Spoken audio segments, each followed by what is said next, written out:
والسلام علی رسول اللہ اعوذ باللہ من الشیطان الرجیم بسم اللہ الرحمن الرحیم یا ایہا الناس اتقوا ربکم الذی خلقکم من نفس واحدہ وخلق منها زوجها وبث منهما رجالا كثيرا ونساء واتقوا الله الذي تساءلون به والارحام ان اللہ کان علیکم رقیبا۔ صدق اللہ العظیم۔ آج ہم سورہ النساء کی ابتدا کر رہے ہیں، لیکن اس سے پہلے میں چاہوں گا کہ آپ کے سامنے مختصراً کل کی جو آیات آپ کے سامنے آئی تھیں ان کا میں ان کے اوپر ایک تبصرہ رکھ دوں، اور ابتدا اس بات سے میں کرتا ہوں کہ سب سے پہلے تو شہزاد احمد صدیقی بھائی کے لیے دعائیں ہیں کہ اللہ تعالیٰ انہیں صحت کاملہ و عاجلہ عطا فرمائے۔ انہوں نے باوجود صحت کی خرابی کے کل ہمیں بہترین طریقے سے مختصر وقت میں انہوں نے ہمیں تذکیر کی کہ کیا احکامات آئے ہیں سورہ آل عمران میں۔ پھر یہ خیال رکھیے کہ اللہ کے نبی علیہ الصلوۃ والسلام نے بڑی بشارتیں دی ہیں اس شخص کے لیے جو اپنے بھائی کے لیے اس کے پیٹھ پیچھے دعا کرتا ہے۔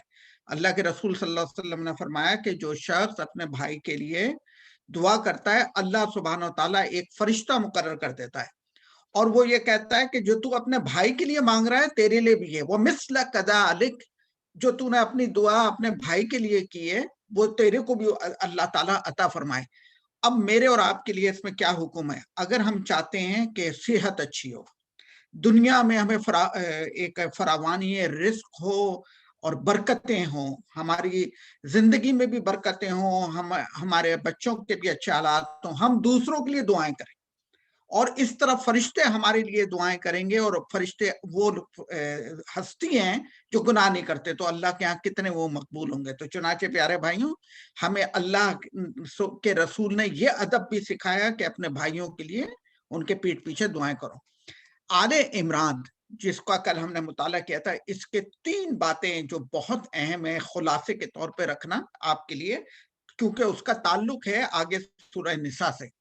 تو پہلی بات آپ یہ سمجھ لیجئے کہ سورہ آل عمران بالکل سورہ آل بقرہ کی طرح اہل کتاب کے اوپر اللہ سبحانہ و تعالیٰ کا تبصرہ ہے کہ وہ امتیں جو پہلے تھیں انہوں نے کیا غلطیاں کی، اے مسلمانوں تم وہ غلطیاں نہیں کرنا۔ چنانچہ ان کے اوپر تبصرہ کیا گیا ہے، اور ان کی بہت ساری جو خرابیاں تھیں ان کو گن گن کے بتایا گیا ہے۔ سورہ بقرہ کے اندر یہود کے ساتھ زیادہ معاملات تھے، زیادہ ذکر تھا۔ سورہ آل عمران کے اندر عیسائیوں کے ساتھ زیادہ معاملات ہیں، ان کا زیادہ ذکر ہے، اور اس طرح ایک اشارہ بھی ملتا ہے اس کے اندر کہ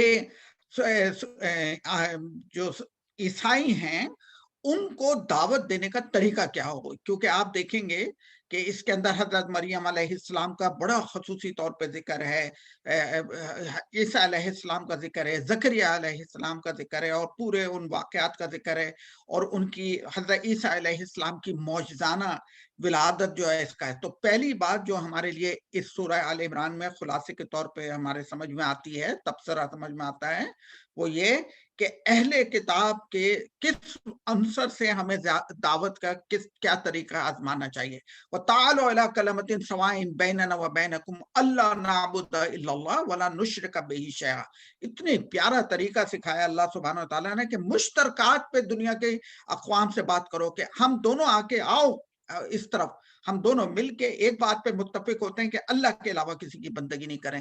چونکہ عیسائی بھی اللہ سے اپنا ایک تعلق جوڑتے ہیں کہ جی ہم خدا کی بندگی کرتے ہیں، تو اس اشتراک سے، اس کامن بات سے ابتدا کی جائے۔ دوسری بات جو اس سلسلے میں ہمیں سمجھنا چاہیے کہ ان ساری باتوں کے درمیان سورہ آل عمران میں مسلمانوں کو ان کے فریضے کے اوپر کہ وہ اس دنیا کے اندر ایمبیسڈر ہیں اللہ کے، وہ اس کی شریعت کے نمائندے ہیں، ان کو حق کے علم بردار ہونے کی حیثیت سے کیا کردار پیش کرنا چاہیے، انہیں کیا کام کرنا چاہیے، اس کے پر بار بار توجہ دلائی گئی۔ سابق امتوں کے خرابیوں سے بچو اور فلاں فلاں فلاں کام کرو، یہ دوسری بات۔ تیسری بات جو ہمارے سامنے رکھی ہے اللہ سبحانہ و تعالیٰ نے سورہ آل عمران میں، جس کے بغیر کوئی کام انجام ہی نہیں پا سکتا، اور وہ یہ ہے کہ اللہ سبحانہ و تعالیٰ نے کہا وَاعْتَصِمُوا بِحَبْلِ اللَّهِ جَمِيعًا وَلَا تَفَرَّقُوا، تم سب کے سب مل کے اللہ کی رسی کو مضبوطی سے تھام لو اور تفرقے میں نہ پڑو۔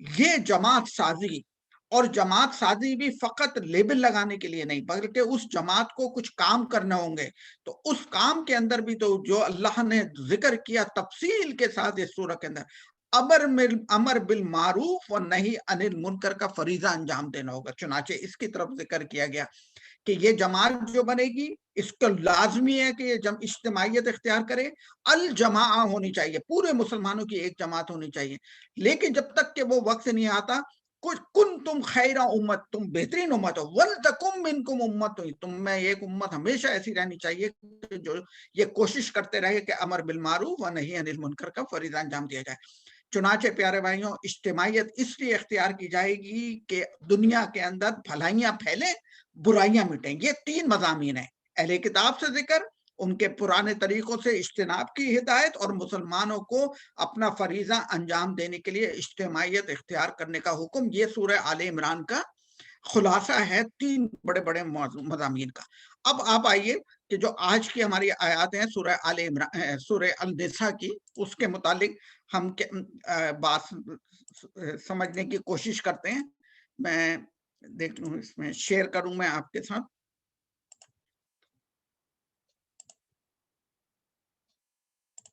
آپ کو اسکرین دکھائی دے رہی؟ نہیں، ابھی نہیں دکھائی۔ دوبارہ شیئر کریں۔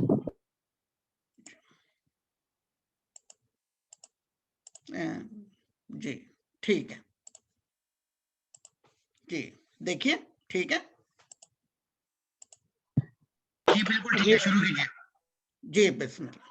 اچھا، اب میں آپ کے سامنے جو بات رکھنا چاہتا ہوں، یہ اس عظیم سورہ النساء کا آج ہم انشاءاللہ 1 سے 92 تک آیات کا جو ہے تجزیہ کریں گے۔ اس سلسلے میں آپ کے سامنے یہ رکھنا چاہتا ہوں کہ اس کے اندر موٹے موٹے مضامین کیا ہیں جو ہمارے سامنے آئے۔ تو آج کے جو ہمارے خلاصے کے مضامین ہیں، ان کے اندر جو ہے اللہ سبحانہ و تعالیٰ نے جو سورہ آل عمران کے اندر ایک صالح معاشرے کی تشکیل اور ایک جماعت سازی کا حکم دینے کے بعد اب ان کو جو مزید ہدایات دی گئی ہیں کہ جو یہ صالح معاشرہ بنایا گیا، اس کے اندر شریعت کے کیا قوانین لاگو ہوں گے، ان کے اندر اخلاق کس قسم کا ہونا چاہیے، ان کا معاشرہ کن اصولوں کے اوپر بنیاد پہ بنے، اس کے تفصیلی احکامات سورہ نساء کے اندر آئے۔ چنانچہ نئی اسلامی سوسائٹی کے اصول و قوانین دیے گئے، خاندان کے اصول، نکاح و وراثت کے قوانین، یتامہ کے متعلق ہدایات اس سورہ میں دی گئیں، تعزیری قوانین، شراب پر پابندی، پھر یہ کہ ان کا اخلاق اتنا بنا ہو، ان کے معاشرے کے اندر شراب سود نہ ہو تو اس کے احکامات، یتیموں کے متعلق، خواتین، نکاح، طلاق اور وراثت کے قوانین، یہ اس سارے سورہ میں آئے۔ پھر مسلمانوں کے اندر جو جس چیز کو توجہ دلائی گئی کہ ان میں جماعتی نظم و ضبط کی ہدایات دی گئیں۔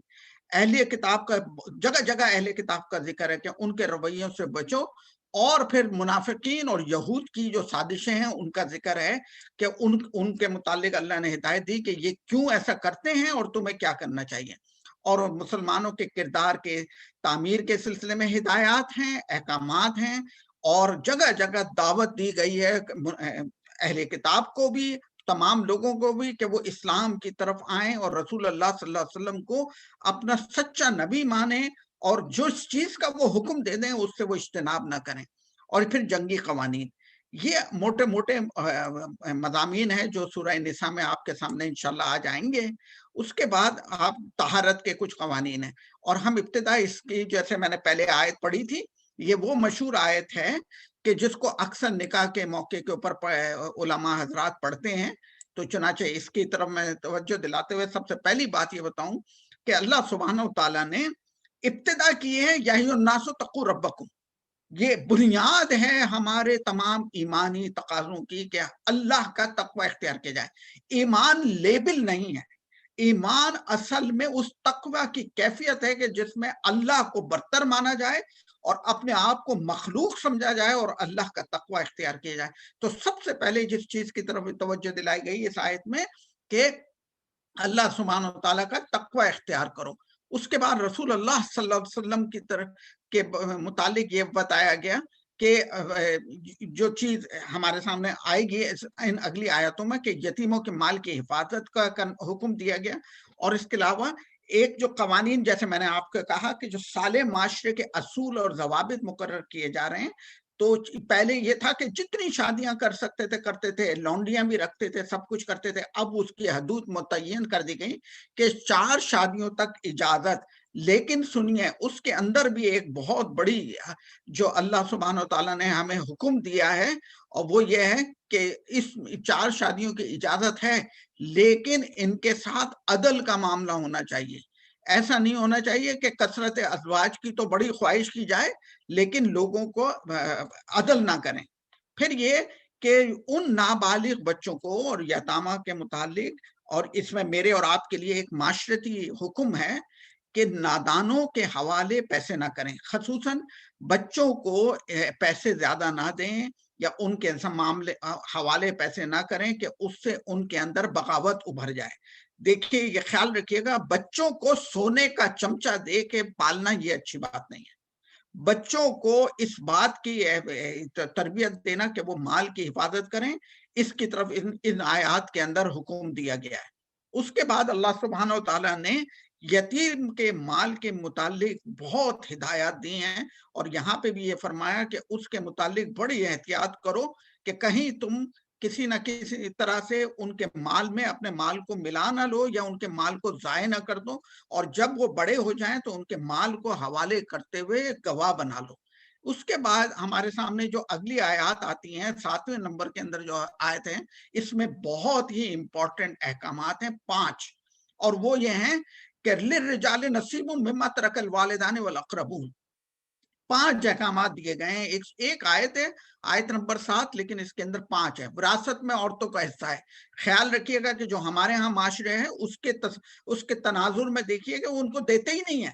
تو وراثت میں عورتوں کا حصہ ہے، میراث لازمی تقسیم کی جائے گی، ہر قسم کی املاک تقسیم ہوگی. یہ نہیں ہوگا کہ زرعی زمین تو کسی کو دے دی جائے گی اور مکان کسی کو دے دیا جائے گا، سونا کسی کو دے دیا جائے گا. نہیں، ساری کی ساری تقسیم ہوگی متوفی کی املاک.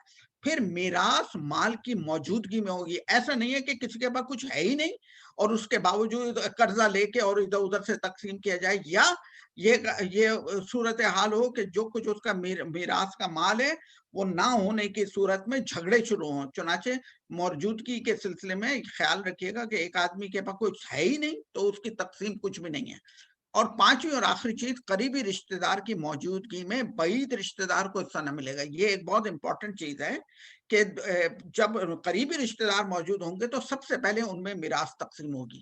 اس کے بعد آیت نمبر 8 سے لے کے 10 تک ہمارے لیے جو احکامات آئے ہیں، اس میں بہت بنیادی بات کہ میراث کے اندر جو بنیاد ہونی چاہیے، اساس ہونی چاہیے، وہ اللہ کا خوف ہو اور انصاف کریں. اور جو میراث میں سن لیجئے بہت سخت وعید ہے کہ جن لوگوں نے میراث کے معاملے میں، سن لیجئے ہمارے معاشرے کے اندر یہ میراث کے ساتھ بڑی زیادتی ہوتی ہے، تقسیم ہی نہیں کیا جاتا، اور تقسیم کیا جاتا ہے تو سب کو برابر کا حصہ دے دیا جاتا ہے. یہ غلط ہے. مردوں کے لیے 2 حصے اور عورتوں کے لیے 1 حصہ، یعنی مردوں کو دگنا ملے گا، عورتوں کو 1 ملے گا. اس لحاظ سے تقسیم ہوتی ہے. چنانچہ فرمایا گیا کہ جو لوگ زیادتی کریں گے میراث کے معاملے کے اندر تو ان کو متعلق فرمایا گیا یاکلون فی بطونہم نارا، اپنے پیٹ کے اندر وہ جہنم کے انگارے بھر رہے ہیں. اب بتائیے ہم میں سے کوئی کر سکتا ہے؟ اس لیے اپنے گھروں میں، اپنے معاشرے میں، اپنے رشتہ داروں میں تلقین کریں کہ جو اللہ کا حکم آیا ہے سورہ نساء کے اندر میراث کی تقسیم کا، اس کے مطابق میراث کی تقسیم کی جائے. اس کے بعد اللہ سبحانہ و تعالیٰ نے ہمیں جو اگلی آیت ہے 11ویں آیت کے اندر بتایا کہ کیا طریقہ ہوگا. جیسے میں نے آپ کے سامنے رکھا کہ مرد کا حصہ 2 عورتوں کے برابر، یعنی ایک مرد جو ہے اس کا حصہ دگنا ہے اور عورتوں کا اکیرا ہے، یعنی 2 عورتوں کا حصہ 1 بنتا ہے اور مرد کا 1 بنتا ہے. تو اس لحاظ سے مرد کا حصہ 2 عورتوں کے برابر ہوگا. اس کے بعد اللہ سبحانہ و تعالیٰ نے آیت نمبر 12 میں ہمیں مزید حصوں کی تفاصیل بتائی ہیں، اور وہ اس میں یہ کہ اگر متوفی کے اوپر قرض ہے تو پہلے وہ ادا کیا جائے گا، پھر تقسیم ہوگی. یہ نہیں ہوگا کہ پوری جائیداد تو تقسیم ہو گئی اور اس کے بعد قرض ادا نہیں ہوگا. اللہ کے نبی صلی اللہ علیہ وسلم نے بڑی وعید سنائی ہے اس شخص کے متعلق کہ جو شخص اللہ کے ہاں کہ کسی کا قرضہ لے کر آئے گا، اس لیے پیارے بھائیوں ہمارے پاس کسی کا قرضہ ہے زندگی کے اندر ادا کر دیں۔ اللہ کے نبی صلی اللہ علیہ وسلم نے مقروض آدمی کی نماز جنازہ پڑھنے سے اجتناب کیا، تو آپ سمجھ لیں کہ یہ کتنی بری چیز ہوگی۔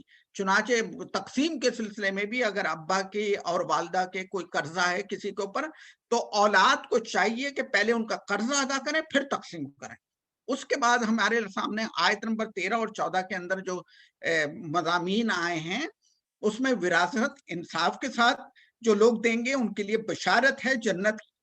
سوچئے جو لوگ وراثت میں عدل کریں گے، اللہ کا حکم مانیں گے، وہ اس طرح جنت کما سکتے ہیں۔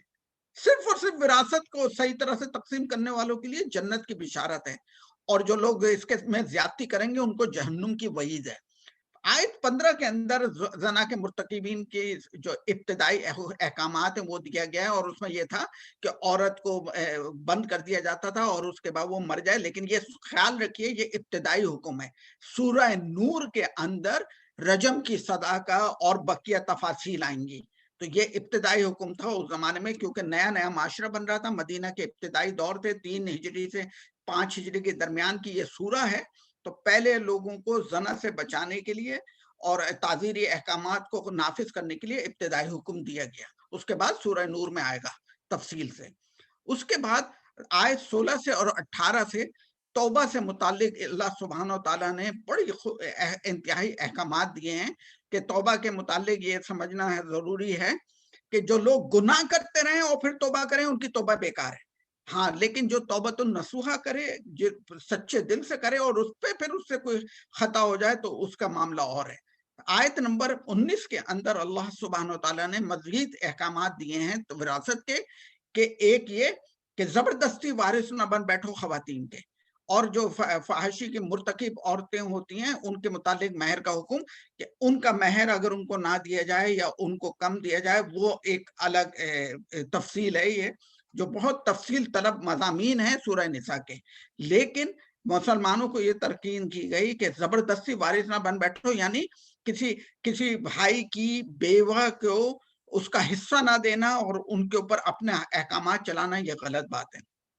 اس کے بعد اللہ سبحانہ وتعالیٰ نے آیت نمبر 20 اور 21 کے درمیان مہر دے کے واپس نہ لینے کو بہت برا، مہر دے کے واپس نہ لینے کی تاکید کی، یعنی کہ یہ رویہ کہ پہلے مہر دیا جائے اور پھر اس کے بعد لوگ لے لیتے ہیں، تو اس کو بہت برا عمل قرار دیا گیا ہے۔ اس لیے آپ نے جو ان کو دے دیا مہر، وہ خواتین کا حق ہے، اب وہ جیسے چاہیں اس کو استعمال کریں۔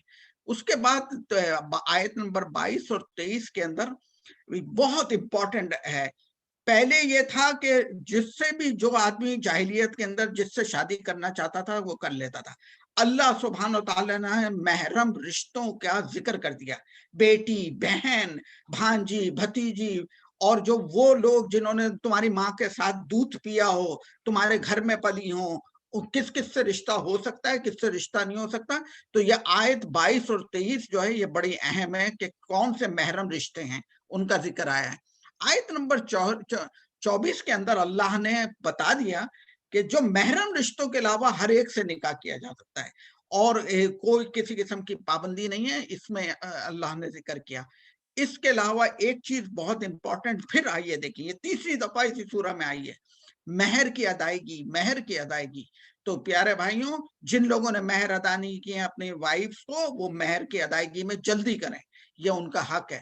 اس کے بعد آیت نمبر 25 اور 26 کے اندر جو ہمارے لیے مضامین ہیں، جو پہلے جو قبائلی نظام تھا اس کے اندر لونڈیوں کو گھر کی حفاظت میں لیا جاتا تھا تاکہ وہ باہر آزادانہ شہوت رانی نہ کرتی پھریں، اس لیے لونڈیوں کے ساتھ نکاح کی اجازت دی گئی تھی۔ لیکن اس کے اندر یہ فرمایا گیا ہے کہ سب سے پہلے خاندانی عورتوں سے شادی کرنے کی ترغیب دی گئی ہے، لیکن جو کوئی لوگ استطاعت نہ کریں تو ان کو لونڈیوں سے نکاح کی اجازت۔ یہ بڑا تفصیل طلب ہے، لونڈیاں کیسے ہوتی ہیں، جنگ ہوتی ہے اس کے اندر جو قید ہو کے خواتین آتی ہیں، یہ احکامات تفصیل سے پڑھنے کی ہے۔ آپ کو جب موقع ملے تو سورہ نساء کی ان آیات کے اوپر غور کیجئے، اور اس معاملے میں اللہ کے قوانین کو سمجھنا واضح طور پہ بہت ضروری ہے۔ اس کے بعد آیت نمبر 27 اور 28 وہ منافقین کے اس رویے کی طرف وہ اللہ نے اشارہ کیا کہ دیکھو یہ جو تمہارے ہمدرد بن رہے ہیں اصل میں یہ نفس پرست لوگ ہیں، یہ چاہتے ہیں کہ تمہیں بھٹکا دیں، اس لیے تم ان سے اجتناب کرو، ان سے بچ کے رہو۔ ایک بات جو آیت نمبر 29 اور 31 میں آئے گی میرے اور آپ کے سامنے، جو اس کو اللہ سبحانہ وتعالیٰ نے فرمایا اور میرے اور آپ کے لیے بھی ہے، دھوکے سے مال نہ کھاؤ، وَلَا تَأْكُلُوا أَمْوَالَكُم بَيْنَكُم بِالْبَاطِلِ، دھوکے سے نہ کھاؤ، کسی کو دھوکہ دے کے، کسی کو چکنی چپڑی باتیں کر کے کھانے کو اللہ سبحانہ وتعالیٰ نے بڑا سخت گناہ دیا ہے۔ فریب اور دھوکے کے مال کی ممانعت فرمائی، خودکشی اور قتل کی ممانعت رکھی گئی۔ یہ خیال رکھیے ہم جاپانی معاشرہ اور امریکی معاشرہ اور ادھر جہاں پہ خودکشیوں کو وہ کوئی چیز ہی نہیں سمجھتے، جہنم کی وعید ہے کہ جس نے کسی کو قتل کیا اور کسی نے خودکشی کی۔ اس کے علاوہ کبائر سے اجتناب کرنے والوں کے لیے اللہ نے کہا کہ تم اگر ان تجتنبوا کبائر ما تنہون عنہ نکفر عنکم سیئاتکم وندخلکم مدخلا کریما، جو لوگ بڑے بڑے گناہوں سے بچتے ہوئے اپنے آپ کو دامن کو بچاتے ہوئے چلیں گے، اللہ تعالیٰ ان کو بہترین جنتوں کے اندر داخل کرے گا۔ تو میرے اور آپ کے لیے بڑی امپورٹنٹ ہدایت ہے۔ اس کے بعد اللہ سبحانہ وتعالیٰ نے کہا رشک اور حسد نہ کرو۔ دیکھیے دنیا کے اندر کسی کو اللہ نے مال زیادہ دیا، کسی کو خوبصورتی زیادہ دی، کسی کو اولاد زیادہ دی، اس میں رشک نہیں کرنا چاہیے، بلکہ اس میں حسد اور رشک کے بجائے اس میں اللہ سے فضل طلب کرنا چاہیے کہ فلاں کو دیا ہے مجھے نہیں دیا ہے، شکایتیں کریں اور اس کے اوپر حسد کریں اور اس کے اوپر نظریں لگائیں، نہیں۔ اللہ نے ہمیں حکم دیا ہے، بلکہ یہ حکم دیا ہے کہ اللہ سے اس کا وَاسْأَلُوا اللَّهَ من فضلہ، اللہ کے فضل کو طلب کرو۔ اللہ تعالیٰ آپ نے فلاں بھائی کو یہ رزق عطا فرمایا، مجھے بھی عطا فرمائی ہے۔ اس کے بعد اللہ سبحانہ وتعالیٰ نے آیت نمبر 33 میں رشتہ دار اور والدین کے ترکے میں حقدار مقرر کر دیے ہیں، ان کا دوبارہ اعادہ کیا گیا ہے کہ متوفی کی بھی اور ہر ایک کے رشتے کے اندر حصے دار مقرر ہیں، ان کو دیا جائے اور جو عہد کیا گیا اس کے مطابق دیا جائے۔ اس کے بعد ہمارے سامنے جو اگلی آیت آ رہی ہے 34 نمبر، امپورٹنٹ ہے۔ یہ جو آج کا معاشرہ مغرب کے اثرات سے اور ہمارے ہاں جو خواتین کی موومنٹس چلتی ہیں ان کو یہ بات بتانے کی ضرورت ہے کہ اللہ نے کہا ہے الرجال قوامون علی النساء، قوام ہوتے ہیں حفاظت کرنے والا، قیم کرنے والا، دیوار کو قائم کرنے والا، گھر کو بنانے والا۔ تو مردوں کا کام یہ ہے کہ وہ مرد جو ہیں ان کے محافظ ہیں، ان کی حفاظت کریں، ان کو مال دیں، ان کے ساتھ اچھی طریقے سے زندگی گزاریں، اور خواتین کو بھی احساس دلایا جائے کہ مردوں کی ذمہ داری باہر کی ہے، کام کرنے کی، اور تمہاری نسل کی کو اچھی طرح سے پالنے کی اور ان کو تیار کرنے کی ہے۔ تو اس لیے اس آیت نمبر 34 کو آپ یاد رکھیں کہ الرجال قوامون علی النساء۔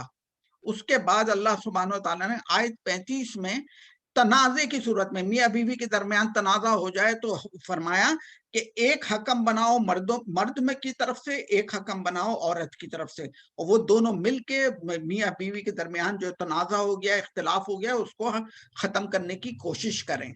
آیت نمبر 36 میں اللہ سبحانہ وتعالیٰ نے یتامہ کے معاملے میں، مساکین کے معاملے میں اعلیٰ اخلاق کی تعلیم دی ہے، اعلیٰ ظرفی کی تعلیم دی ہے کہ ایون اس کے ساتھ بھی اچھا اخلاق پیش کرو جو بس میں تمہارے ساتھ تھوڑی دیر کے لیے بیٹھا ہے، مسافر ہے، اس کے ساتھ بھی اعلیٰ اخلاق کا مظاہرہ کرنا چاہیے۔ پانی کی بوتل ہے، ایک بوتل کے بجائے 2 بوتل لے لو، ایک بوتل اس کو دو، یہ ہمارے رب نے ہمیں تلقین کی ہے۔ آیت نمبر 37 کے اندر اللہ سبحانہ وتعالیٰ نے بہت امپورٹنٹ بات کہی ہے کہ دیکھو اللہ کو کنجوس اور مغرور لوگ اللہ کو پسند نہیں ہیں، جو لوگ مال کو دبا کے رکھتے ہیں، اپنے بھائی کو تکلیف میں دیکھتے ہیں اور اس کے باوجود پیسے خرچ نہیں کرتے یا اپنی ذات کے اوپر خرچ نہیں کرتے، اللہ کو سخت ناپسند ہیں ایسے لوگ۔ فرمایا اللہ کے نبی علیہ السلام نے، اتنی پیاری حدیث ہے، ان اللہ اذا انعم نعمتا علی عبد، اللہ کسی بندے کے اوپر اپنی بندے کو کوئی نعمتیں دیتے، احب، اس کو یہ بات پسند ہے، این یظہر اثرہا علیہ، کہ اللہ کسی بندے کو اگر کوئی نعمت دے تو اس کا جسم کے اوپر اس کے اثرات دکھائی دیں، اچھے کپڑے پہننا، صاف ستھرے کپڑے پہننا، خوشبو لگا کے رہنا، دوسروں کا بھی خیال رکھنا، اپنے مال میں دوسروں کا حق تسلیم کرنا، ماننا کہ دوسروں کا بھی ہمارے مال کے اندر ہے، غریبوں کو بے حال چھوڑ دیا جائے اور اپنی ذات کے اوپر ہی سارے خرچے کیے جائیں، اللہ کو ایسے لوگ پسند نہیں ہیں۔ اور پھر یہ کہ جب کوئی مدد کے لیے پکارا جائے تو لوگ پیسے دبا کے بیٹھ جائیں، اللہ کو سخت مغضوب ہیں ایسے لوگ، بالکل اللہ کو پسند نہیں ہیں، اللہ نے ان کو کہا یہ مغرور لوگ ہیں۔ اس کے بعد آیت نمبر 38 اور 39 میں اللہ سبحانہ وتعالیٰ نے ہمیں توجہ دلائی ہے کہ ریاکاری سے بچو۔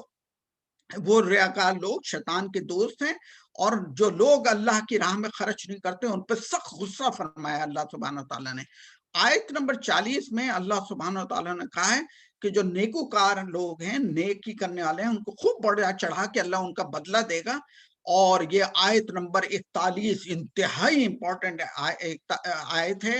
سورہ آل عمران میں جس فرض کو اور سورہ بقرہ میں جس مسلمانوں کو جس فرض کے اوپر مقرر کیا گیا ہے، اس دنیا کے اندر خلیفہ بنایا گیا ہے، اس کا پھر اعادہ کیا گیا ہے سورہ نساء میں۔ فَكَيْفَ إِذَا جِئْنَا بِكُلِّ أُمَّةٍ بِشَهِيدٍ وَجِئْنَا بِكَ هَؤُلَاءِ شَهِيدًا۔ ذرا تصور کرو محمد مصطفیٰ صلی اللہ علیہ وآلہ وسلم، وہ کیا دن ہوگا جب ہم آپ کو گواہ کے حیثیت سے لائیں گے کہ آپ کو جو دین فطرت، دین سلیم کا جو حکم دیا تھا، جو شریعت دی تھی، جو احکامات دیے تھے، جو دعوت کا فریضہ آپ کو دیا تھا، آپ نے پہنچا دیا۔ پھر ہر شخص کو گواہی دینی ہوگی کہ محمد مصطفیٰ صلی اللہ علیہ وسلم سے ہمیں یہ طریقہ ملا تھا، اور پھر ہمیں یہ گواہی دینی ہوگی کہ کیا ہم نے لوگوں کو یہ مطلع کر دیا۔ چنانچہ پیارے بھائیوں، اپنے اس اہمیت کو ضرور سمجھیں کہ ہمیں روز حشر میں اللہ کے ہاں جا کے حساب دینا ہوگا۔ اس کے بعد اللہ سبحانہ وتعالیٰ نے ہمیں اگلی آیات میں فرمایا کہ جو لوگ نہیں کریں گے، اللہ کے رسول کی بات نہیں مانیں گے، یعنی گواہی کو انجام دینے کے اندر قسمت دکھائیں گے، تساہل دکھائیں گے، ان کے برے انجام کا اللہ نے ذکر کیا ہے۔ آیت 43 کے اندر بہت امپورٹنٹ بات ہے کہ نماز کو سمجھ کے پڑھنا، کہ نماز پڑھی جا رہی ہے، پتہ ہی نہیں کہ اس میں کیا پڑھا جا رہا ہے۔ اور اس میں خصوصاً تو ذکر کیا گیا ہے کہ جب تم نشے میں ہو، لیکن ہمارے لیے بھی اس کے اندر یہ حکم ہے کہ جب نماز پڑھو تو تمہیں پتہ ہونا چاہیے کہ تم کیا پڑھ رہے ہو، اور جنابت کی حالت میں غسل کے احکامات دیے گئے ہیں۔ اور آخری جو آیت ہے اس میں 44 نمبر، اس کے اندر اہل کتاب کے اوپر اللہ سبحانہ وتعالیٰ نے تنقید کی ہے کہ یہ خیر کے بجائے ضلالت کے خریدار بنے ہوئے ہیں۔ اس کے بعد آیت 45 اور 46 کے اندر اللہ سبحانہ تعالیٰ نے مجھے اور آپ کو بتایا کہ اللہ تمہاری مدد کے لیے کافی ہے۔ وَكَفَى بِاللَّهِ نَصِيرًا، اللہ تمہاری مدد کو کافی ہے۔ ہمیں اللہ کے اوپر یقین رکھنا چاہیے۔ اور یہود کی اس روش تھی کہ وہ رائنا و سمینا کو ایسے بولتے تھے کہ جس میں تذلیل ہوتی تھی۔ نبی کریم علیہ السلام کے حضور میں آ کے اس طرح سے منہ توڑ کے پیش کرتے تھے، تو مسلمانوں کو منع کیا گیا ہے کہ تم بالکل سیدھی بات کیا کرو۔ اس کے بعد 47 نمبر آیت کے اندر اللہ سبحانہ وتعالیٰ نے اہل کتاب کو وعید سنائی ہے اس بات کی کہ وہ ان کے ہم چہرے بگاڑ دیں گے۔ تو اس سے آپ سمجھ لیجئے کہ ہمیں باتیں چکنی چپڑی باتیں کرنے کے بجائے سیدھی بات کرنی چاہیے۔ شرک کی معافی نہیں ہے، باقی سب چیزوں کو معاف کر سکتا ہے اللہ۔ اور یہود کی عداوتوں کے اوپر ذکر ہے جو 49 اور 51 آیت کے اندر۔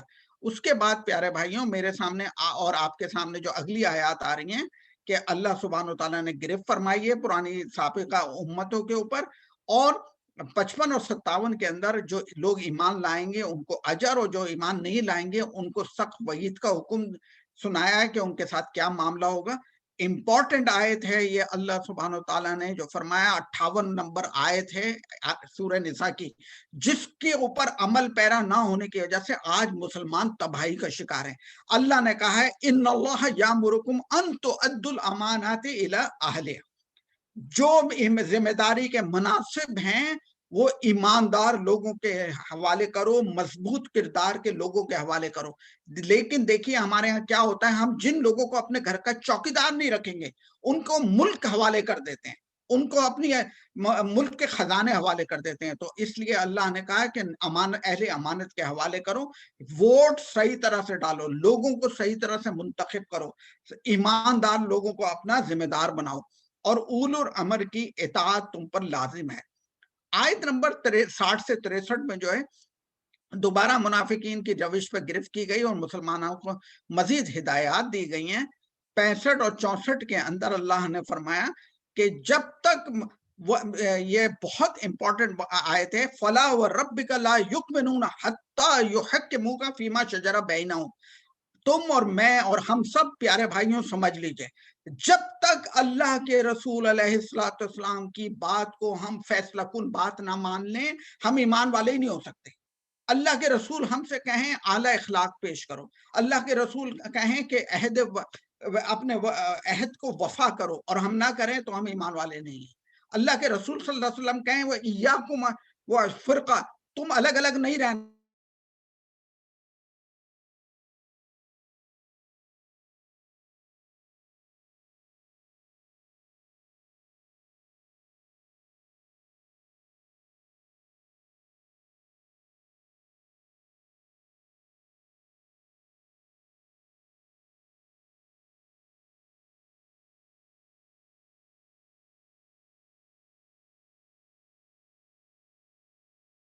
ساتھ ہوں گے, شہداء کے ساتھ ہوں گے, صالحین کے ساتھ, 4 لوگوں کا ذکر ہے. اطاعت کرنے پہ اللہ کے رسول کا حکم آ گیا, بس ہمیں آگے کچھ سوچنے کی ضرورت نہیں. کتنے خوش قسمت لوگ ہوں گے. اس کے بعد مسلمانوں کو کہا ہے ہمیشہ جنگ کے لیے تیار رہو, اپنے گھوڑے تیار رکھو, اور اس میں منافقین کا جو جنگ سے جی چراتے ہیں, جہاد سے جی چراتے ہیں, ان کے اوپر سخت وعید اللہ سبحانہ و تعالیٰ نے فرمائی, اور جہاد کی فضیلت کے اوپر آیت نمبر 74 میں ذکر کیا گیا. 75 اور 76 کے اندر جو آج ہم دیکھ رہے ہیں کہ کشمیر کے اندر بےکس لوگ, مجبور لوگ دنیا کو پکار کے کہہ رہے ہیں مسلمان اسلحہ لے کے اپنے اوپر رکھے ہوئے ہیں, اسلحہ سڑ رہا ہے ان کا, لیکن وہ اسلحہ استعمال نہیں ہو رہا. ان کے پاس بڑی بڑی فوجیں ہیں, لیکن وہ فوجیں بھگوڑوں کی فوجیں ہیں, وہ کسی کام کی فوجیں نہیں ہیں, کہ ظلم ہو رہا ہے ایک جگہ کے اوپر. اللہ سبحانہ تعالیٰ نے فرمایا وَمَا لَكُمْ لَا تُقَاتِلُونَ فِي سَبِيلِ اللَّهِ وَالْمُسْتَضْعَفِينَ مِنَ الرِّجَالِ وَالنِّسَاءِ. تم لوگوں کو کیا ہو گیا کہ تم کمزور, بےکس, مجبور عورتوں اور مردوں کے لیے نکلتے نہیں ہو؟ یہ فوجیں اور یہ اسلحہ تم نے کس لیے بنایا ہے؟ اس لیے بنایا کہ اس کی نمائش کرو, پریڈ کر کے دکھاؤ. یہ پریڈ کے لیے نہیں ہے, یہ بےکس اور مجبور کی اس کی قسم پرسی کو دور کرنے کے لیے ہے. چنانچہ اس کی طرف اللہ نے ذکر کیا.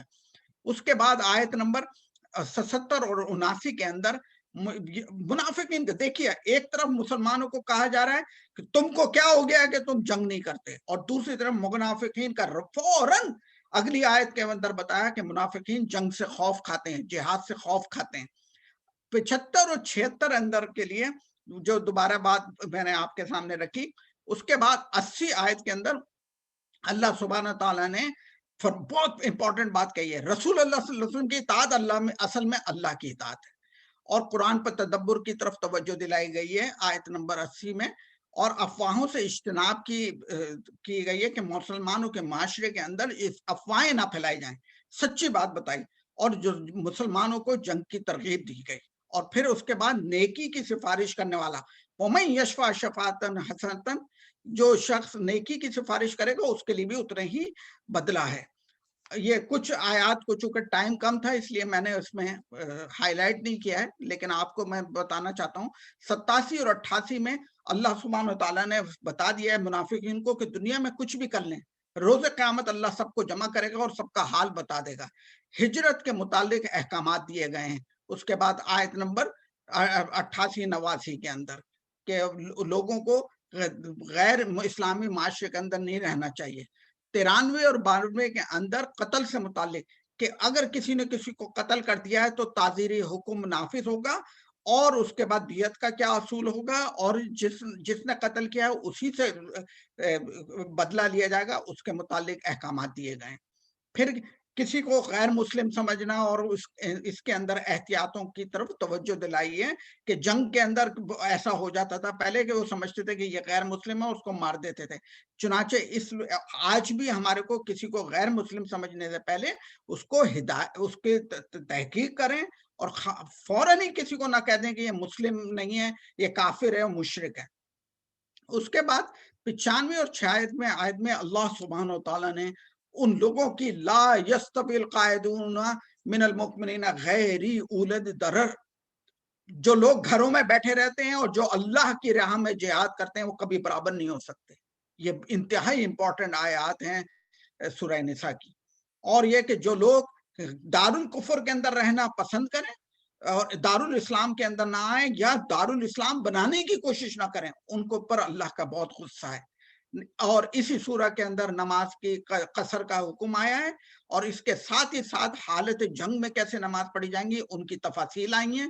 آیت نمبر 113 سے 106 سے 113 میں اللہ سبحانہ تعالیٰ نے جنگ احد کی کمزوریاں جو مسلمان میں تھیں ان کے اوپر تبصرہ کیا ہے۔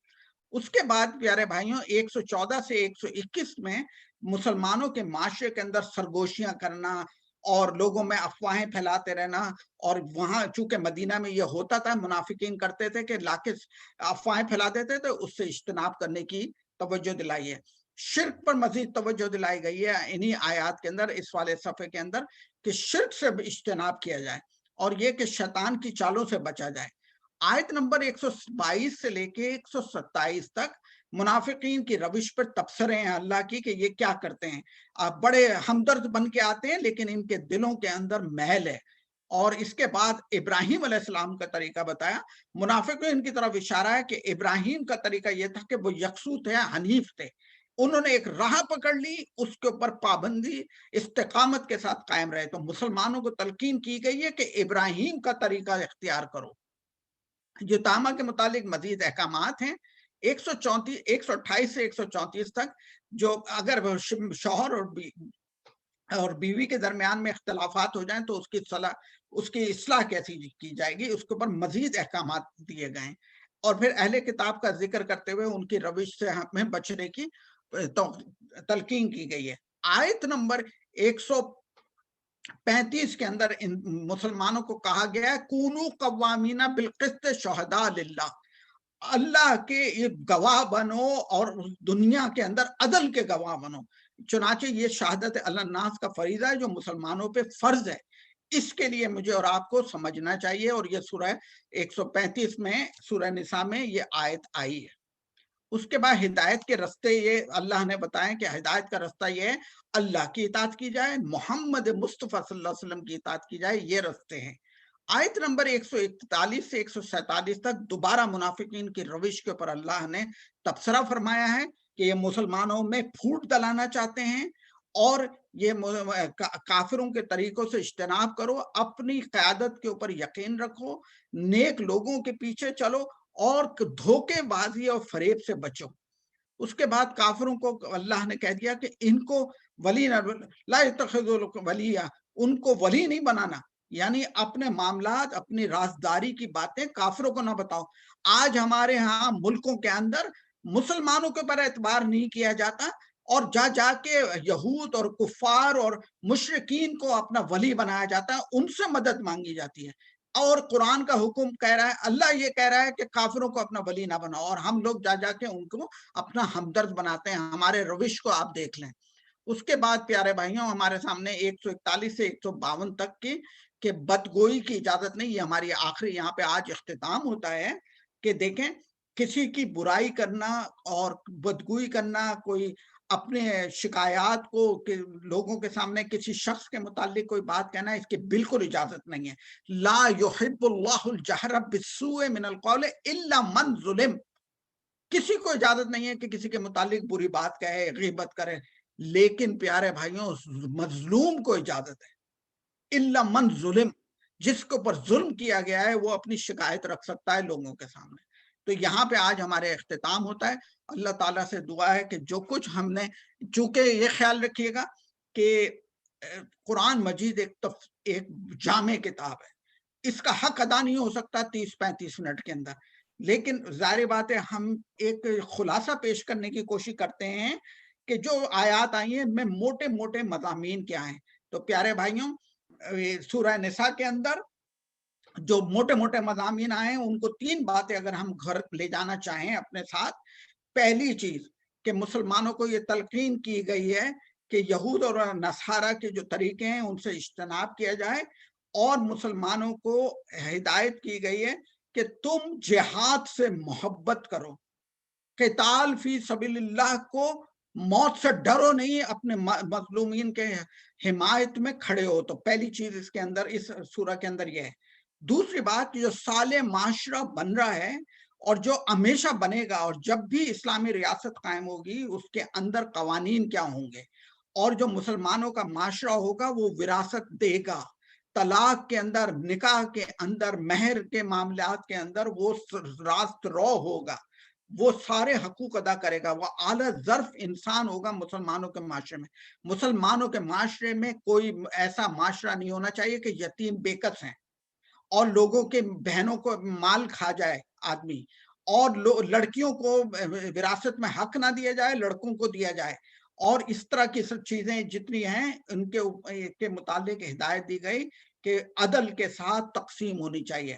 تیسری جو بات امپورٹنٹ اس کے اندر رکھی گئی ہے کہ مسلمانوں کو جائز نہیں ہے کہ وہ ہجرت نہ کریں، کہ وہ اپنے مسلمان معاشرہ قائم نہ کرنے کی کوشش کریں. چنانچہ ہمارے لیے 3 باتوں کا جو حکم ہے، اسلامی قوانین کو نافذ کرنا، جہاد سے محبت کرنا، اور اللہ کے رسول صلی اللہ علیہ وسلم کی اطاعت کرنا، اور اسلامی معاشرے کی تشکیل کے لیے کوشش کرنا. یہ ہمارے سامنے سورہ نساء میں موٹے موٹے پیغامات آئے.